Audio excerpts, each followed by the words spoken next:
أعوذ بالله من الشيطان الرجيم بسم الله الرحمن الرحيم وداود وسليمان إذ يحكمان في الحرث إذ نفشت فيه غنم القوم وكنا لحكمهم شاهدين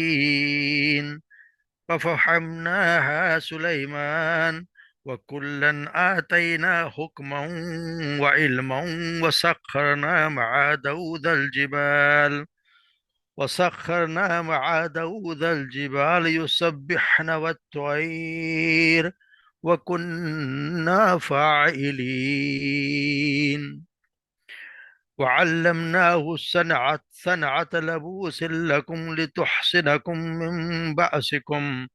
فهل أنتم شاكرون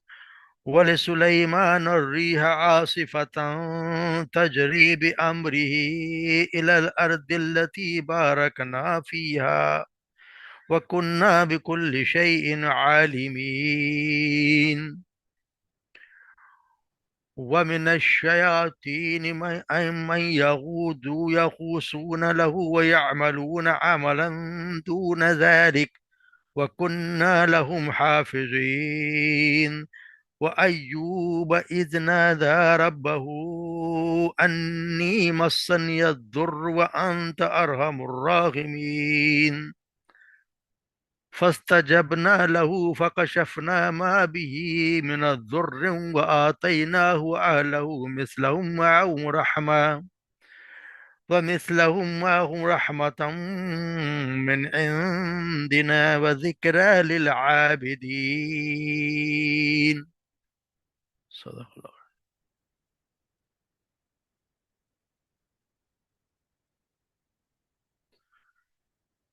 و داود و سلیمان اور داود اور سلیمان السلام اذ یحکمانی جب وہ فیصلہ کر رہے تھے فی الحرثی ایک کھیتی کے بارے میں اذ نفشت فیہ جب چر گئیں رات کے وقت اس میں غنم القوم ایک کچھ لوگوں کی بکریاں غنم غنم بکریوں کو غنم کچھ لوگوں کی بکریاں اس میں رات کو چر گئیں وَكُنَّا لِحُكْمِهِمْ شَاهِدِينَ اور ہم فیصلے کے وقت شاہد تھے موجود تھے فَفَحَمْنَاهَا پس ہم نے سمجھ عطا کر دی اس کی یا سمجھا دی ہم نے اس کے بارے میں سلیمان علیہ السلام کو وَكُلًّا اور ہر ایک آتینا ہم نے عطا کیا اسے حکمن حکم اور علم یعنی ہر اس دونوں کو ہم نے عطا کیا حکمت بھی اور یعنی ہر حکم بھی اور علم بھی ہم نے ہر ایک کو ان دونوں کو عطا کیا ہر ایک کو سے مراد ہے کہ داؤد علیہ السلام بھی اور سلیمان علیہ السلام بھی وسخرنا اور ہم نے مسخر کر دیا مع داؤد علیہ السلام کے ساتھ الجبال پہاڑوں کو یسبحنا وہ تسبیح کرتے تھے والطیر اور پرندوں کو بھی وَكُنَّا فَاعِلِينَ اور ہم جو تھے ہم یہ سب کرنے والے تھے وَعَلَّمْنَاهُ اور ہم نے سکھایا اسے صنعت لبوسن یعنی تمہارے لیے لباس کی یعنی ذرہ بنانے کے لوہے کے ذرہ بنانے کی لِتُحْصِنَكُم مِّن بَأْسِكُم تاکہ وہ حفاظت کرے یا تمہیں بچائے تکلیف سے من باسکم تمہاری جنگ کے دوران فہل انتم شاکرون پس کیا تم شاکرون شکر کرنے والے ہو ولی سلیمان اور سلیمان علیہ السلام کے لیے ریح آصفتن یعنی ہواؤں کو آصفتن ہم نے آصفت تیز چلنے والی تجری جو چلتی تھی بے امری اس کے حکم سے الی الارض التی اس زمین کی طرف بارکنا فیہا جس میں برکت رکھ دی ہم نے وکننا اور بے شک تھے ہم بکل شیئن ہر چیز کے عالمین جاننے والے ہم ہر چیز کو خوب جاننے والے تھے ومن الشیاطین اور شیاطین میں سے یعنی جنوں میں سے من یغوصون جو غوطہ لگاتے تھے یغوصون اللہ اس کے لیے وَيَعْمَلُونَ عَمَلًا اور وہ کرتے تھے عملاً اور کام دون ذال اس کے علاوہ اور کام بھی کرتے تھے وَكُنَّا لَهُمْ حَافِظِينَ اور بے شک ہم تھے ان کے لیے حافظ حفاظت کرنے والے وَأَيُّوبَ اور ایوب علیہ السلام اذ نادا ربہ جب پکارا اسے اس نے اپنے رب کو انی بے شک میں مسن یا درو میں مجھے چھو لیا ہے، بے شک مجھے تکلیف پہنچی ہے، وانت اور بے شک اور آپ ارحم الراحمین اور آپ سب سے زیادہ رحم کرنے والوں میں رحم کرنے والے ہیں۔ فاستجبنا پس ہم نے دعا قبول کر لی لہو اس کے لیے، فکشفنا اور دور کر دیا ہم نے ما بھی اس کو جس کی من در جو تکلیف تھی انہیں، وہ آتے اور عطا کہ ہم نے اسے اہلہ اس کے گھر والے، ومثلہم معہم اور انہی کی طرح اور بھی معہم اس کے ساتھ، رحمتم من عندنا رحمت ہماری طرف سے، وذکر للعابدین اور عبادت کرنے والوں کی یاد دہانی کے لیے، وذکر یاد دہانی کے لیے یا نصیحت کے لیے، للعابدین عبادت کرنے والوں کی یا عبادت کرنے والوں کے لیے۔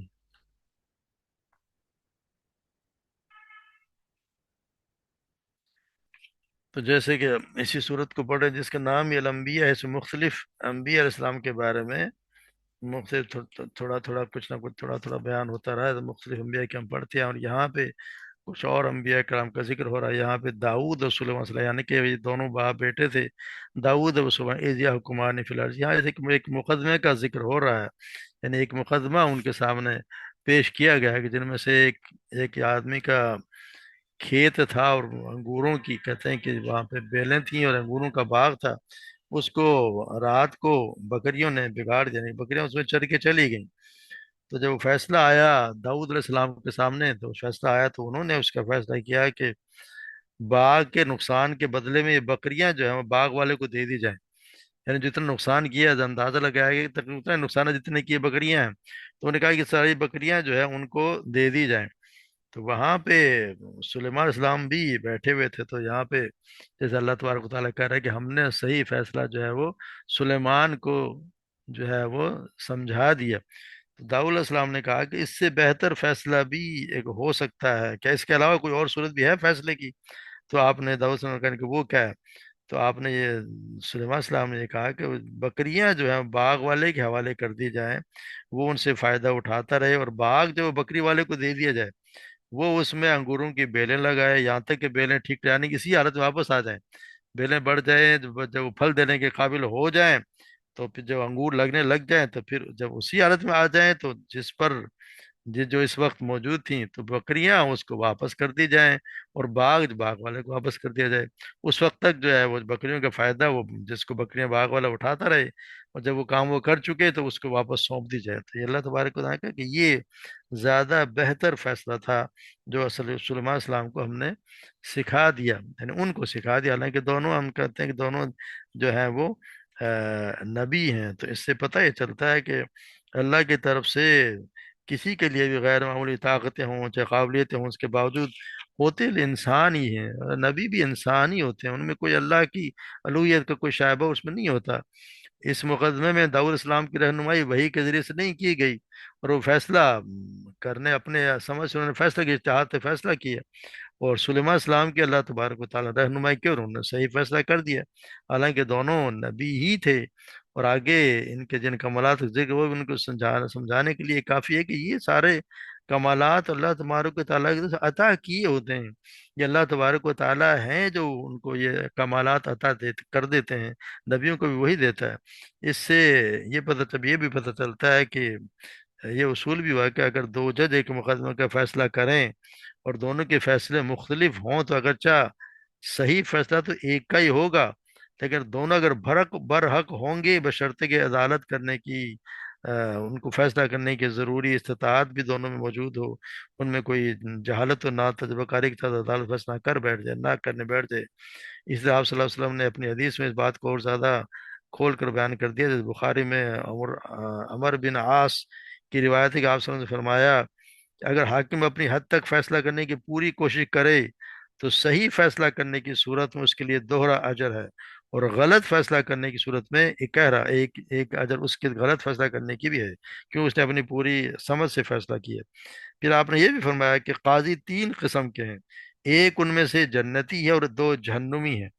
جنتی وہ قاضی ہے جو حق کو پہچان جائے تو اس کے مطابق فیصلہ دے، مگر جو شخص حق کو پہچاننے کے باوجود خلاف حق فیصلہ دے تو وہ جہنمی ہے۔ اور اسی طرح وہ بھی جہنمی ہے جو علم کے بغیر لوگوں کے فیصلے کرنے کے لیے بیٹھ جائے. تو یہ جو جج ہوتے ہیں ان کے لیے بڑا سوچنے کا مقام ہے کہ اللہ تبارک و تعالیٰ ان کے لیے یا ان کے لیے جنت ہے یا جہنم ہو. تو ہمارا سوچنا ہے کہ ہمارے جج صاحبان آج کل کس طرح فیصلہ کرتے ہیں. اللہ تبارک و تعالیٰ صحیح فیصلہ کرنے کی ان میں بھی کوئی اللہ تعالیٰ توفیق دے. تو وہاں یہی بتایا جائے کل آتین حکم و علم، اور ہم نے حکمت اور علم بھی سکھا. سخرنا پھر داؤد السلام کے لیے بتایا، ان کے لیے الگ سے یہ یا الگ الگ پھر ان دونوں کی صفات بیان کر دی کہ سخرنا مع داؤد الجبال یسبحن والطیر، کیا مسخر کر دی ہم نے داؤد السلام کے ساتھ پہاڑوں کو، اور وہ تسبیح کرتے تھے ان کے ساتھ، اور پرندے بھی. داؤد السلام کو اللہ تبارک و تعالیٰ نے ان کی اتنی اچھی آواز تھی کہ وہ اس طرح جب پڑھتے تھے اللہ کی حمد کو، جب وہ پڑھتے تھے اونچی آواز میں، تو پہاڑ اور پرندے سب جو ہیں وہ ان کے ساتھ تسبیح کرنے لگ جاتے تھے. جس طرح سورہ سعاد میں آتا ہے کہ ان سخرنا الجبال معه یسبحن بالعشی والاشراق والطیر محشورۃ کل له اواب. ہم نے ان کے ساتھ پہاڑوں کو مسخر کر دیا تھا جو صبح و شام تسبیح کرتے تھے، اور پرندے بھی مسخر کر دیے جو اکٹھے ہو جاتے تھے، سب اس کی تسبیح کو دہراتے. یعنی جب وہ پڑھتے تھے تو پرندے اور پہاڑ بھی ان کے ساتھ تسبیح کرنے لگتے، پرندے ٹھہر جاتے تو اللہ کی تسبیح کیا کرتے تھے. یعنی ایک ایسا سما بن جاتا تھا کہ پرندے بھی ٹھہر جاتے. ایسا اللہ تبارک و تعالیٰ نے ان کی آواز میں ایسا سریلی آواز اللہ تعالیٰ نے دی تھی. اس کی ایک حدیث میں بھی آتا ہے کہ ایک مرتبہ ابو موسیٰ اشعری رضی اللہ تعالیٰ عنہ، جو غیر معمولی طور پر وہ بھی خوش آواز تھے، قرآن کی تلاوت کر رہے تھے، تو آپ صلی اللہ علیہ وسلم ادھر سے گزرے تو ان کی آواز سن کر کھڑے ہو گئے اور دیر تک سنتے رہے. جب وہ ختم کر چکے تو آپ نے فرمایا اس شخص کو داؤد کی خوش آوازی کا ایک حصہ ملا ہے. تو جب انہیں پتا چلا تو انہوں نے کہا کہ یا رسول اللہ، اگر مجھے یہ معلوم ہوتا ہے کہ آپ میری تلاوت سن رہے ہیں تو میں اور بھی زیادہ اچھے طریقے سے، اچھے خوبصورتی سے اور بھی پڑھتا. تو اندازہ لگائیں کہ جس کو صرف داؤد علیہ السلام کی آواز کا کچھ حصہ ملا ہے، وہ اتنے خوبصورت انداز میں پڑھ رہے ہیں جس کو آپ صلی اللہ علیہ وسلم بھی سننے کے لیے کھڑے ہو گئے، جن پہ خود قرآن نازل ہوا ہے. تو پھر داؤد علیہ السلام کی کیا کتنی خوبصورت آواز ہوگی. تو یہ اللہ تبارک و تعالیٰ، یہ اللہ کی طرف سے دین ہے، جس کو وہ دے دیں. کنہ فرور، ہم ہی تھے سب کچھ کرنے والے. پھر یہ مطلب علمناہ صنعت یا لبوس لکم لتحصنکم من باسکم، اور یہ کہ ایک صنعت یعنی لباس، یعنی کہ ذرہ بنانے کی صنعت، لوہے کا کام کرنے کی اللہ تبارک و تعالیٰ نے سلیمان داؤد علیہ السلام کو ایک علم سکھایا اپنی طرف سے. اللہ تبارک و تعالیٰ خود انہیں ایک علم سے، جس طرح سورہ سبا میں آتا ہے اللہ علنا لہ الحدید ان يعمل سابغات وقدر فی السرد، اور ہم نے لوہے کو اس کے لیے نرم کر دیا، اور اس بات کی ہدایت کی کہ پوری پوری زریں بناؤ، ٹھیک ٹھیک انداز سے کڑیاں جوڑو. یعنی ان کے وردا اسلام کو لوہے کے استعمال میں قدرت اللہ تبارک عطا کر دی تھی. اور خاص طور پر جنگی اگر مقاصد کے ذرا سازی کا جو طریقہ تھا وہ اللہ تبارک و تعالیٰ نے سکھا، اور ان کے ہاتھ میں خود بخود لوہا جو ہے وہ نرم پڑ جاتا ہو، جس طرح وہ چاہتے تھے اس کو موڑ لیا کرتے تھے. یہ اللہ تبارک و تعالیٰ کا تھا، ان کو خاص ان پر ایک کرم تھا کہ وہ ساری یعنی انہی کے زمانے سے کہتے ہیں کہ یہ ذرا بنانے کا سب سے پہلے انہوں نے یہ شروع کیا. اس کے بعد یہ کیونکہ لڑائیوں میں وہ کام آتی ہے، تیر کو، تلواروں کو، ہر چیز کو روک لیتی ہے. تو یہ بھی صرف ان کو تھا کہ وہ یہ کہ اللہ تبارک و تعالیٰ کہ تمہیں لڑائیوں میں تمہارے کام ہے، فہل انتم تم شکر گزار ہوتے ہو، فہل انتم شاکرون. پھر سلیمان السلام کے لیے بتایا سلیمان اور ریح عاصفۃ تجری بامرہ الی الارض التی بارکنا فیہا. اور سلیمان السلام کے لیے کہ ہم نے ہوا کو مسخر کر دے، تو چلتی تھی، تیز ہوا چلتی تھی ان کے حکم سے اس زمین کی طرف جس میں ہم نے رکھتی تھی برکتیں. ہم پڑھ چکے ہیں کہ برکت جس زمین کے لیے رکھی گئی وہ شام کی یا فلسطین کی جو جگہ ہے اس کے لیے ہم نے جو ہے برکت رکھ دی، تو اسی کو اللہ تبارک و تعالیٰ نے یہاں دی گئی. تو یہاں کہتے ہیں کہ یہ سلیمان علیہ السلام کے لیے ایک مہینے کی رات تک اسے چلنا صبح کو، اور ایک مہینے کی رات اس کا چلنا شام کو اللہ تبارک و تعالیٰ ان کے لیے رکھ دیا گیا تھا. مطلب یہ کہ دوسرے حدیث سے اللہ تعالیٰ نے فرمایا ہم نے مسخر کر دیا ہوا کو جو اس کے حکم سے بحصورت چلتی تھی جدھر وہ جانا چاہتا ہے. اس سے معلوم ہوا کہ سلیمان علیہ السلام کے لیے اس طرح تابع امر کر دیا گیا تھا، اس کی مملکت سے ایک مہینے کی رات تک کے مقامات کا سفر بسہولت کیا جا سکتا تھا، جانے میں بھی، اور ہمیشہ اس کی مرضی کے مطابق باتیں موافق چلتی تھی اور واپسی پر بھی. کہتے ہیں کہ جی بڑے پیمانے پر جو ہے ان کے ایک تجارت کا سلسلہ شروع ہوا تھا۔ آثار قدیمہ یہ بتاتے ہیں کہ وہاں پہ بہت زیادہ کانوں سے جو خام لوہ اور تانبا نکالا جاتا تھا، اور اسے بھٹی میں پگھلا کر دوسرے کاموں کے علاوہ جہاز سازی میں استعمال کیا جاتا تھا۔ تو وہ پھر وہ آپ جو ہیں وہ دوسرے ملکوں میں جو ان کے جہاز جایا کرتے تھے، تو ان کے یہ کہتے ہیں کہ جی اس کے بحری سفر کا سارا انحصار کیونکہ ہواؤں پہ ہوتا ہے، کہ موافق ہوا چلتی ہے اس پہ ہوتا ہے، اسی لیے اللہ تبارک و تعالیٰ حضرت سلیمان علیہ السلام پر یہ خاص کرم تھا کہ ہمیشہ ان کے دونوں بحری بیڑوں کا ان کی مرضی کے مطابق ملتی تھی، چاہے جاتی تو اسی اور واپسی بھی یہی ہوتا تھا۔ اور اگر یہ مطلب ہو کہ سلیمان علیہ السلام کو حکم چلانے کا بھی اقتدار دیا گیا تھا، جیسا کہ ہے کہ تجریبی امری اس حکم سے چلتی تھیں، تو ظاہر الفاظ سے یہ معلوم ہوتا ہے تو یہ اللہ کی قدرت سے بعید نہیں ہے۔ وہ اپنی مملکت کا آپ مالک اپنے بندے کو جو اختیارات چاہے دے سکتا ہے، جب وہ خود کسی کو اختیار دے تو پھر کسی کو اور کسی کا روکنے کا ہے، کسی کو تو حق ہے ہی نہیں۔ تو ہو سکتا ہے کہ یہ بھی کہتے ہیں کہ ان کا جو وہ تخت تھا اس پہ وہ لوگ بیٹھ جاتے تھے ان کے پاس بھی، اور وہ حکم دیتے تھے تو وہ خود بخود وہی ہوا کے ساتھ چلتا تھا، اور جہاں وہ چاہتے تھے وہ لے جایا کرتا تھا انہیں۔ تو دونوں چیزیں ہو سکتی ہیں، اللہ تبارک و تعالیٰ کی مرضی ہے، جس طرح اپنے بندے کے ساتھ معاملہ کرے، مگر ہوتا سب کچھ سارا ہی اللہ تبارک و تعالیٰ کسی کی طرف سے عطا کرتا ہوتے، اللہ ہی ہے جو عطا کرتا ہے۔ اور پھر یہ کہتے ہیں ان کے لیے یہ بھی اللہ تبارک سلیمان علیہ السلام کے لیے وَمِنَ الشَّيَاطِينِ مَن يَخُوصُونَ لَهُ، یہ اس کے لیے شیاطین یعنی جن تھے جو ان کے قابو تھے، اور وہ ان کے لیے غوطے لگاتے تھے سمندر میں، ان کے لیے اس میں سمندر میں سے وہ موتی اور ہیرے جواہرات نکال کے لایا کرتے تھے، اور علاوہ ان کے علاوہ اور بھی دوسرے کام بھی اس کے علاوہ کیا کرتے تھے، جیسے ہم کرتے ہیں دوسرے سورہ سبا میں ہے کہ جس طرح جنوں میں سے ہم نے جن کے لیے مسخر کر دیے تھے جو ان کے رب کے حکم ان کے آگے کام کرتے تھے، اور جو ہمارے حکم سے کوئی ان میں سے انحراف کرتا تھا ہم اس کی بھڑکتی ہوئی آگ کا مزہ چکھاتے، اور اس کے لیے جیسے وہ چاہتا یعنی محل بناتے، مجسمے اور حوض جیسے بڑے بڑے لگن اور بھاری جمی ہوئی دیگیں بنایا کرتے تھے۔ اور پھر یہ بھی آگے یہ بھی فرمایا کہ جب ہم نے سلیمان کو وفات دے دی تو ان جنوں کو اس موت پہ اتنا مطلع کرنے والی کوئی چیز نہ تھی مگر زمین کا کیڑا یعنی گھن، جو ان کے جو لاٹھی تھی اس کو وہ کھا رہا تھا۔ پر جب وہ لانی اس کو کھا گیا اور جب وہ گر پڑے تو جنوں کو پتہ چل گیا کہ اگر وہ واقعی کوئی غیب کا علم جانتے تو اس ذلت کے عذاب میں اتنی مدت تک مبتلا نہ رہتے۔ تو یہ پتہ چلتا ہے کہ واضح طور پر کہ شیاطین حضرت صلی اللہ علیہ وسلم کو مسخر ہوئے تھے، وہ جو مختلف کام بھی ان کے لیے کیا کرتے تھے، اور تو وہ جن تھے یعنی جن کی، کیونکہ جن کے بارے میں مشرقین عرب کا یہ عقیدہ تھا، اور خود اپنے بارے میں بھی جنوں کو یہ غلط فہمی تھی کہ ان کو علم غیب حاصل ہے۔ تو یہاں صاف پتہ چل گیا کہ قرآن مجید خود صاحب بتا رہا ہے کہ ان کو اگر غیب کا علم ہوتا تو جس طرح سلیمان علیہ السلام جو ہیں وہ اپنے لاٹھی کے بل پہ کھڑے تھے، ان کو موت بھی آ گئی اور انہیں پتہ بھی نہ چلا کہ وہ تو ہلاک بھی ہو، تو ان کو تو موت بھی وفات بھی پا چکے ہیں۔ جب وہ گھن کھا گیا اور لکڑی گری تو وہ بھی گر گئے، اس وقت ان کو ہوا کہ یہ تو ہم تو بہت ہی ذلت میں رہے ہمیشہ، اور ان کو یہ غلط فہمی دور ہو گئی کہ ان کو بھی کوئی کوئی ان کے لیے کوئی غیب کا علم وہ بھی رکھا کرتے تھے۔ تو یہ ان کے لیے کام ہے، اور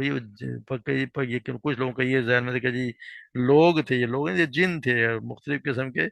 اللہ تبارک و تعالیٰ نے جنوں کو ان کے تابع کر رکھا تھا، مختلف کام لیا کرتے تھے۔ پھر آگے ایوب علیہ السلام کا ذکر ہوا، ایوب اذ نادى ربه انی مسنی الضر، ایوب علیہ السلام کا آگے جب انہوں نے اپنے رب کو پکارا کہ بے شک مجھے تکلیف پہنچی ہے، مجھے تکلیف میں چھویا، یعنی کہ بہت زیادہ وہ بیمار ہو گئے تھے۔ اور آپ دیکھیں کہ انہوں نے بھی کتنے وہ صابر تھے، کہتے ہیں کہ ان کا تو صبر بہت مشہور تھا کہ سالوں سال یہ بیمار رہے، کوئی کہتا ہے 8 سال، کوئی کہتا ہے 10 سال، کوئی اس سے بھی زیادہ بتاتے ہیں۔ تو آپ اندازہ کریں کتنا زبردست، کتنا کیسی انہوں نے دعا کی ہے کہ بالکل مختصر الفاظ میں اپنی تکلیف کا ذکر بھی کر دیا، اس کے بعد بس صرف یہی کہہ دیا کہ تو الرحمن الرحیم ہے، تو جو ہے وہ تو ہی رحم کرنے والا ہے۔ صرف اتنی بات اس کے آگے کچھ بھی نہیں فرمایا، کوئی شکایت نہیں، کوئی شکوہ نہیں، اور نہ ہی کسی چیز کا مطالبہ بھی نہیں ہے۔ تو ایسی اس سے کتنی بڑی سے ان کی شان نظر آتی ہے، جیسے کوئی انتہائی صابر اور شریف اور خوددار آدمی جس طرح ہوتا ہے، جیسے کوئی انسان بالکل فاقوں سے مر رہا ہو اور اس کی بالکل بری حالت ہو، پھر وہ کسی ہستی کے سامنے، کریم النفس ہستی کے سامنے جائے اور بس صرف اتنا ہی کہہ دے کہ میں بھوکا ہوں اور آپ فیاض ہیں، تو وہ خود ہی سمجھ جائیں کہ اس کی کیا اس کی ضرورت ہوتی ہے۔ یہاں پہ انہوں نے یہی کہا ہے مجھے جو ہے وہ بیماری نے مجھے چھو لیا، اور اب آپ جو ارحم الراحمین ہے، پھر اللہ تبارک خود ہی استغفر لہو کشفنا ما به من الضر وآتینا وأهله ومثلهم معهم رحمة من عندنا وذکر للعابدین۔ تو اللہ تعالیٰ ان کو جو ہے وہ اصل میں بہت پھوڑے پھنسیوں کی بیماری تھی، اور خارج سے کہتے ہیں کہ جلد کی بیماری تھی، جن سے بہت ہی بو بھی آنے لگے تھی، اور ان کو سب لوگ ان سے دور ہو گئے تھے، اور وہ خود بھی جا کے بستی سے بہت دور جا کے رہنے لگے تھے، ان سے کوئی ملتا بھی نہیں تھا، صرف جو ہے وہ اولاد بھی کچھ مر گئی تھی اور کچھ چھوڑ کے چلے گئے، صرف ایک ان کی بیوی تھی جو ان کے ساتھ رہا کرتی تھی، اور وہ بھی کام کاج کرنے چاہتے اکیلے ہی رہا کرتے تھے، تو بڑی مشکل میں تھے، اور مگر اللہ تعالیٰ سے کوئی شکوہ شکایت نہیں۔ اور پھر شیطان جس طرح کرتا ہے کہ شیطان جو ہے وہ بہت لوگوں کو بہکاتا ہے، تو اس کا بھی یہ ہے کہ شیطان ان کے جو دو دوست کسی اور شہر میں رہا کرتے تھے، شیطان ان کے پاس ایک پیغام بھیجا کہ تمہارا دوست جو ہے وہ بیمار ہے، اور ان کو دیکھنے، اور وہ وہاں سے شراب لا کے ان کو پلا دو تو یہ ٹھیک ہو جائیں گے۔ وہ دوست ان سے ملنے آئے، اور ایوب علیہ السلام سے ملے، اور انہوں نے دین کی حالت دیکھ کے بڑا ان کا افسوس کا اظہار بھی کیا کہ تمہاری حالت ہو گئی۔ پھر انہوں نے کہا کہ آپ ہمیں جانتے ہیں، ہم آپ کے دوست تھے، تو ہم آپ کے لیے وہاں سے شراب لائیں، یہ تھوڑی سی پی لیں تو آپ صحت مند ہو جائیں گے۔ تو آپ نے فوراً کہا کہ دور ہو جاؤ مجھ سے، یقیناً تمہیں شیطان نے بھیجا ہے۔ یعنی وہ سمجھ گئے کہ یہ کام جو ہے کہ حرام چیز اگر مجھے دے رہے ہیں تو یہ شیطان کے کام ہے۔ تو اسی طرح شیطان ہر انسان کو تکلیف میں کوئی کسی نہ کسی طریقے سے بہکاتا ہے کہ وہ کسی ڈگر پہ چل پڑے۔ ہمارے یہاں بھی ہر انسان کو، ہم جیسوں کو بھی بہکاتا ہے، تو یہ تو نبی تو سمجھ گئے، مگر ہم جیسا عام آدمی شاید نہ سمجھے کہ وہ شیطان کس کس طریقے سے آتا ہے۔ اور ہر انسان کو تجربہ ہوتا ہے کہ اس پر ضرور آتا ہے، کوئی ہر طریقے سے آتا ہے ہی۔ ابھی پچھلے دنوں کی بات ہے کہ جیسے کوئی بتا رہا تھا کہ جس طرح یہ مسے وسے ہو جاتے ہیں گردن پہ، یہ تو کسی نے کہا کہ فلاں بزرگ کے جا کے اور اس کے مزار میں آپ صرف جھاڑو رکھ دیں، آپ جھاڑو رکھ دیں گے تو یہ بیماری ختم ہو جائے گی۔ اب یہ بھی ایک شیطان کا طریقہ ہے کہ شیطان کا چیلا ہوتا ہے جو ایسی باتیں آ جا کے بتا دیتا ہے کہ بیماری تم جھاڑو رکھ دو وہاں تو یہ ٹھیک ہو جائے گی۔ تو یہ ہمارے یہاں بھی یہ آتا ہے شیطان ہر طریقے سے۔ تو پھر ہمیں تھوڑا سا اس وقت چوکنا ہو جانا چاہیے کہ جو غلط کام کروانے جا رہا ہے یہ یقیناً کسی شیطان کی کاروائی ہے۔ تو یہاں بھی یہی ہے کہ ان کو شیطان نے یہ حرکتیں کی، مگر وہ تو اللہ کے نبی تھے، انہوں نے فوراً ان کو بھگا دیا، اور اللہ تبارک و تعالیٰ نے انہیں جو ہے وہ نے ان کی بات سن لی، اور انہیں اس بیماری سے نجات دی۔ جب دوسرا پڑھتے ہیں کہ اللہ تبارک و تعالیٰ سے کہا کہ اپنی زمین پہ پیر مارو، اور وہاں سے چشمہ پھوٹے گا، اسے پیو بھی، اسے نہاؤ بھی، تو تمہاری بیماری تو ایسا ہی ہوا۔ انہوں نے جب اس پہ زمین پہ پاؤں مارا، اسے چشمہ پھوٹا، اور وہ اسے پیا بھی اور نہایا بھی، تو بالکل ایک دم سب کچھ ٹھیک ٹھاک ہو گیا۔ جب ان کی بیوی وہاں سے لوٹ کے آئیں، وہ بیچاری کام کرنے جایا کرتی تھی لوگوں کے گھروں میں، جب وہ آئیں تو انہوں نے ان کو دیکھا تو وہ پہچان نہ سکے، انہوں نے بلکہ پوچھا کہ یہاں ایک شخص رہا کرتا سے بیمار تھا، وہ کہاں تھا؟ اس نے کہا، انہوں نے بتایا کہ میں ہی ہوں۔ تو یہ اللہ تبارک و تعالیٰ جب کسی کو شاید ٹھیک کرنا چاہے تو اس کو کوئی دیر نہیں لگتی، مگر یہ ہے کہ وہ کتنے صابر تھے کہ انہوں نے اتنا صبر کیا، کوئی شکایت نہیں لائی۔ اسی لیے کہتے ہیں صبر ایوب، کہ ان کے صبر کی تو مثال دی جاتی ہے کہ وہ اس میں یہی آتا ہے کہ کس طرح انہوں نے صبر کیا، اور اللہ تبارک و تعالیٰ نے پھر وہ ان کے گھر والوں کو بھی لوٹا دیا، اور ان کے اور یعنی کہ اور بھی اللہ تبارک کو اولاد دے دی، اور وہ ان کے ساتھ مثلہم معہم جیسے اور بھی رحمت من ہماری طرف سے رحمت و ذکر للعابدین، اور ذکر اور نصیحت عبادت کرنے والوں کے لیے۔ تو یہ اللہ تبارک و تعالیٰ ہے جو ہمیں انبیاء کرام کے جو یہاں پہ تھوڑے تھوڑے واقعات سنا کے